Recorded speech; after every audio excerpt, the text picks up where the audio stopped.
सरस्वतीं चैव ततो जयमुदीरयेतु।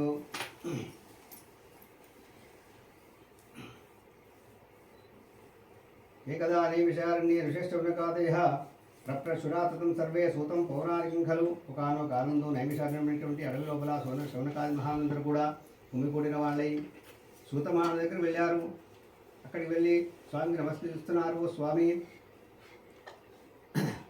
మన భూలోక ముందున ఏ వ్రతం చేస్తే ఏ ఫలితం లభిస్తుంది, ఏ దేవుడి పూజ చేస్తే మన కోరికలు నెరవేరుతాయి, ఏ గ్రహాల పూజ చేస్తే గ్రహదోష నివారణ కలుగుతుంది, అటువంటి వాటికి ఆ విషయంలో ఒక ఏదైనా వ్రతం కానీ పూజ కానీ చెప్పవలసిందని కానీ ఆ సూతమహారాజు చెప్తున్నాడు. ఓ శౌనకానులారా, పూర్వకాలంలో నారదేనవి సంతుష్టో భగవాన్ కమలాపతి నారద భావని 14 లోకాలు కూడా తెలుపుకుంటూ భూలోకానికి వచ్చాడు. భూలోకం ముందు ఉన్నటువంటి మానవులను చూసిన వాడి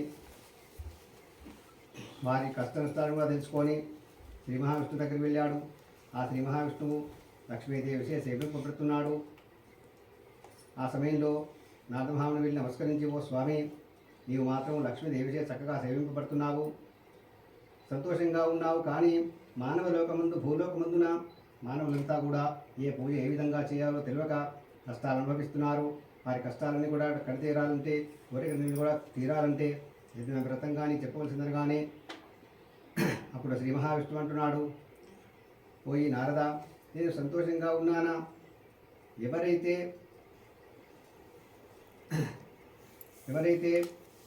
ఏదైతే పూజ చేస్తారో ఆ పూజా విధానానికి తగినట్టుగా వారి కోరికలు నెరవేర్చి అనుగ్రహిస్తానని చెప్పి నేను ఆలోచిస్తుంటే నన్ను నీవు విమర్శిస్తావా అని చెప్పి, ఓ నారదాన్ని వచ్చిన కారణం ఏంటో చెప్పమన్నాడు. అప్పుడు ఆ శ్రీ మహావిష్ణువు నారదమహాముని అంటున్నాడు, మధ్యలోకే జన సర్వే నాకేతరమన్వితాః. మానవ లోకమందున ఏదైనా వ్రతం కానీ మానవులకు పూజ కానీ చెప్పవలసిందని కానీ మళ్ళీ సెలవిస్తున్నాడు. ఓ నారద, సత్యనారాయణ విష్ణుర్వాంఛితార్థ ఫలప్రదః తస్య ప్రపోజనే సర్వం ధనధాన్యాదికం మహతో. ధనప్రాప్తిని కలిగించేటువంటిది, గ్రహచార దోష నివారణ కలిగించేటటువంటిది, కోరిన కోరికను తీర్చేటువంటిది సత్యనారాయణేశ్వరుని వ్రతాన్ని చేసినట్లయితే వారి యొక్క పాపకర్మలన్నీ కూడా తొలగిపోతాయని చెప్పాడు. అది విన్నవాడై ఆ నారదభావుని మళ్ళీ అంటున్నాడు, ఓ స్వామి,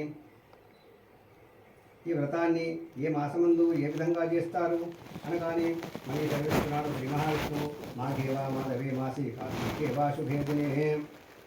కార్తీక మాసం కానీ శ్రావణ మాసం కానీ మాఘమాసం కానీ వివాహ సమయం ముందు కానీ గృహప్రవేశం ముందు కానీ ఈ వ్రతాన్ని చేసుకోవచ్చని చెప్పాడు. వ్రతాన్ని చేసేటువంటి రోజున ప్రాతకాలం ముందే లేచిన వాళ్ళని నియమగల వారి తల శుద్ధి కొరకు చక్కగానికి 5 రంగులు కానీ 3 రంగులు కానీ ముగ్గులు వేసి ఆ పైన పీట పెట్టి వస్త్రం పరిచి శ్వేతవర్ణేన వస్త్రధారణ, శ్వేతవర్ణముగా తెల్లని వస్త్రము పీట పైన పరిచి ఆ పైన శ్వేత తండులం దత్వా అనగా తెల్లటి బియ్యము పోసి ఆ పైన ఆకులు వక్కలతో నవగ్రహం స్థాపింపజేసి ఆ పైన కలశమును వెండిదైనా ఇత్తడిదైనా రాగిదైనా పెట్టవచ్చున్నాడు. ఆ కలశం పైన స్వామి యొక్క ప్రతిమను కానీ స్వామి యొక్క పటమును కానీ పెట్టి పూజించిన తర్వాత కథ విని ఉదయాన్ని అనుకున్నట్టయితే సాయంకాలం వ్రతం చేసుకున్నట్టయితే మరుసటి రోజు వరకు దీపారాధన చేస్తూ ఆ రోజంతా కూడా స్వామి యొక్క ఆచరణలో ఉన్నట్టయితే వారికి అనుకున్న కోరికలు సిద్ధిస్తాయని చెప్పాడు. అది విన్నవాడి శ్రీ మహావిష్ణువు చెప్పినటువంటి మా వాక్యాలు విన్నవాడు నారదమహాముని సూతమహాముని దగ్గరికి వచ్చి సూతమహామునికి ఈ విధంగా చెప్పాడు. ఆ సూతమహాముని శౌనకానులందరూ కూడా చెప్పి, ఓ శౌనకానులారా, కాశీ నగరాన్ని నుండి కన్యాకుమారి వరకు ఈ సత్యనారాయణ స్వామి యొక్క వ్రత కథలు ప్రకటింపవలసిందని చెప్పి ప్రచారం చేయవలసిందని చెప్పి ఆజ్ఞాపించాడు. ఆ శౌనక మహాములందరూ కూడా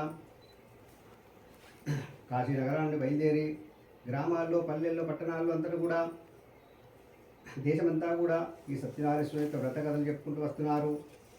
ఎవరైతే వ్రతాన్ని చేస్తారో సకల భోగులు అనుభవిస్తారని చెప్పుకుంటూ వస్తున్నారు. శ్రీ శ్రీస్కాంతపురాణి రేవాకాండే సత్యవ్రతకథాయాం ప్రథమోధ్యాయ సమాప్తః.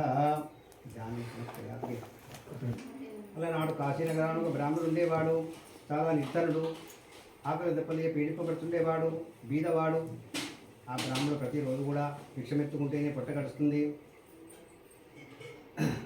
ఒక రోజున కాశీనగరం అంతా తిరిగినా కానీ ఎక్కడ కూడా భిక్ష లభించలేదు. తన గ్రామంలో భిక్ష లభించలేదని చెప్పి ఇంటికి వెళ్ళినట్టయితే భార్య పిల్లలు పస్తులు ఉంటారు కదా, పక్కకి రమ్మని వెళ్దామని చెప్పి ప్రయాణం చేస్తున్నాడు, నడుచుకుంటూ వెళ్తున్నాడు. ఇక దూరం అదే చాబ్ద సత్యనారాయణ ప్రభు ఆ సత్యనారాయణ స్వామి పైనుంచి చూస్తున్నాడు. ఈ బ్రాహ్మణి చేత సత్యనారాయణ స్వామి యొక్క వ్రతాన్ని ప్రారంభం చేయవలసింది భూలోకముందున అని చెప్పి ఆలోచించిన వాడై వృద్ధ బ్రాహ్మణ రూపస్థం ఒక ముసలి బ్రాహ్మణ వేషంలో వచ్చిన వాడై ఎదురుబడి ఓ బ్రాహ్మడా నీవు ఎక్కడికి వెళ్తున్నావు అని చెప్పి ఇదే దుఃఖిస్తూ చెప్తున్నాడు. ఆ యొక్క బ్రాహ్మడు దుఃఖితం బ్రాహ్మణం దృష్ట్యా భగవాన్ బ్రాహ్మణ ప్రియ. ఆ బీదవాడు బ్రాహ్మడు దుఃఖిస్తూ చెప్తున్నాడు, పక్క గ్రామానికి వెళ్తున్నానని చెప్పాడు. ఆ విధంగా చెప్పగానే ఓ బ్రాహ్మణుడాన్ని దారిద్ర్యమంతా పొడగొట్టే ఉపాయం చెప్తాను వినమన్నాడు. సత్యనారాయణ సేదం రతం సర్వే సితప్రద తస్య ప్రపూజనే సర్వం ధనధాన్యాధికం మహతో. ధనప్రాప్తిని కలిగించేటువంటిది, దారిద్ర్యాన్ని తొలగించేటువంటిది సత్యనారాయణ స్వయం వ్రతాన్ని వేసినట్టయితే నీ దారిద్ర్యమంతా కూడా తొలగిపోతుంది, భిక్షమెత్తుకునే గతి తప్పుతుంది అనగానే వ్రతం మాట గుర్తగా విన్నాడు. ఓ స్వామి అది ఏ విధంగా చేస్తారు, ఎట్లా చేస్తారని చెప్పి అడిగితే మళ్ళీ సెలవిస్తున్నాడు ఆ యొక్క బ్రాహ్మడు. రేపు ఉదయాన్నే భిక్షాటనకు వెళ్ళే సమయాన తల స్నానం చేసి సూర్య నమస్కారాలు చేసి స్వామికి మొక్కుబడి పెట్టు, నీకు ధనప్రాప్తి కలుగుతుందని చెప్పాడు. చూస్తుండగానే అదృశ్యమైనాడు, మాయమైనాడు. ఆ వీధ బ్రాహ్మణ అనుకున్నాడు, నాకు బ్రాహ్మణ వేషంలో వచ్చినటువంటి ఆ సత్యనారాయణ స్వామి వ్రతం మాట చెప్పాడని చెప్పి సంతోషించేత ఇంటికి వెళ్ళి భార్య పిల్లలు చెప్పిన వాడికి తెల్లవారుజామునే తలస్నానం చేసి భార్యాభర్తలిద్దరు కూడా ఓ సత్యనారాయణ స్వామి నాకు ఈ రోజున భిక్ష పడుకుంటే ఎంత ధనం అయితే లభిస్తుందో ఆ ధనం చేత నేను వ్రతాన్ని చేస్తానని చెప్పి నమస్కరించుకున్నవాడి అదేవిధంగా ఊళ్ళోకి వెళ్ళాడు, భిక్ష పడుకున్నాడు, వ్రతం చేసుకుంటున్నాను, సత్యనారాయణ స్వామి వ్రతం చేసుకుంటున్నాను, నాకు ధనం కావాలి, పూజా ద్రవ్యాలకు కొనుక్కోవడానికి ధనం కావాలని చెప్పి ఆచరించాడు. ఆ ధనం చేత వచ్చినటువంటి ధనం చేత అరటిపళ్ళు, ఆవుని, గోధుమ ఒక సమస్తమైన పూజా ద్రవ్యాలను కూడా తీసుకొని యథావిధిగా యథాశక్తిగా వ్రతం చేశాడు. వ్రతం అయిపోయిన తర్వాత మళ్ళీ స్వామికి నమస్కరిస్తున్నాడు. ఓ స్వామి, ఏ మాసం ముందు అయితే మొదలుపెట్టాను అదే మాసం ముందు నీ వ్రతాన్ని ఏడాదికోసారి చేస్తా అని చెప్పి నమస్కరించుకున్నవాడి అదేవిధంగా వ్రతం చేసుకుంటూ వస్తున్నాడు. ఒక రోజున వ్రతం చేస్తున్నాడు ఆ యొక్క బ్రాహ్మడు. ఏతస్మిన్నంతరే కాలే కాష్టక్రీత సమాగత బహి కాష్టాన్ని సంస్థాప్య విప్రస్య గృహమాయయో. కట్టెలు ముగినేవాడు కట్టెలు నెత్తిన పెట్టుకొని వంట చెరుకులు కట్టెలు నెత్తిన పెట్టుకొని ఆ బ్రాహ్మణుడు ఇంటి ముందు వచ్చిపోతున్నాడు. లోపల నుంచి కథ నాస్తున్నది, పిల్లలు భగవంతుడి యొక్క సేవ చేస్తున్నారు, వెళ్దామని చెప్పి లోపలికి వెళ్ళిన వాడి బ్రాహ్మణికి నమస్కరించి ఓ బ్రాహ్మణోత్తమ నీవు చేస్తున్నటువంటి వ్రతం ఏమిటి, ఆ బ్రాహ్మణుడు చెప్తున్నటువంటి కథ ఏమిటి, విధానం చెప్పమనగానే ఇప్పుడు ఆ బ్రాహ్మణుడు అంటున్నాడు, ఇది సత్యనారాయణ స్వామి వ్రతమనిందురు. ఈ వ్రతాన్ని ఎప్పుడైతే మొదలు పెట్టానో అప్పటి నుండి కూడా భిక్షం ఎత్తుకునే గతి తప్పింది, ధనకటక వస్తువాహాన్ని కూడా వృద్ధి పొందినవి, సంతోషంగా సుఖజీవనాన్ని సాగిస్తున్నానన్నాడు. అది విన్నవాడే కట్టినముకునేవాడు కూడా తీర్థప్రసాదాలు తీసుకొని కట్టెలు నిద్ర పెట్టుకొని చక్కగా ఇంటికి వెళ్ళి కుటుంబ సభ్యులందరూ కూడా చెప్పి నేను కూడా వ్రతాన్ని చేసుకుంటానని చెప్పి ఊళ్ళోకి వెళ్ళిన వాడే కట్టెల వంపు అమ్మి వేశాడు. కట్టెల వంపు అమ్మితే ఎంత ధనం అయితే లభిస్తుందో ఆ ధర్మ చేత పూజా ద్రవ్యాన్ని కూడా తీసుకొని యథాశక్తిగా యథావిధిగా వ్రతం చేశాడు. వ్రతం అయిపోయిన తర్వాత మళ్ళీ స్వామికి నమస్కరిస్తున్నాడు. ఓ స్వామి, ఆ బ్రాహ్మడు ఏ విధంగానైతే ప్రతి సంవత్సరానికి ఒకసారి వ్రతం చేస్తున్నాడో ఆయనకు ఎలాగైతే అనుగ్రహించావో ధనప్రాప్తిని కలిగించావు, నాకు కూడా ధనప్రాప్తిని కలిగించవలసింది, కష్ట నష్టాలను కూడా తొలగించవలసింది, నేను కూడా వ్రతం చేస్తానని చెప్పి మొక్కుబడి పెట్టాడు. ప్రతి సంవత్సరానికి ఒకసారి కూడా వ్రతం చేసుకుంటూ వస్తున్నాడు. సకల భోగ భాగ్యములు కలిగి ఉన్నాడు. ఇది శ్రీస్కాంత పురాణే రేవాకాండే సత్యవ్రతకథాయాం ద్వితీయోధ్యాయ సమాప్తః.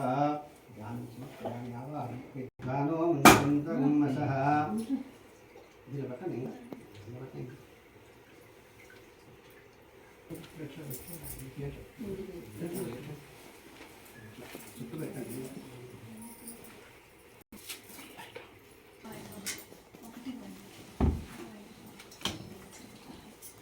ప్లేటు ప్లేటు ఏదో ఒక ప్లేట్ చేతిలో పట్టుకుంటే ఇద్దరు రాకుండా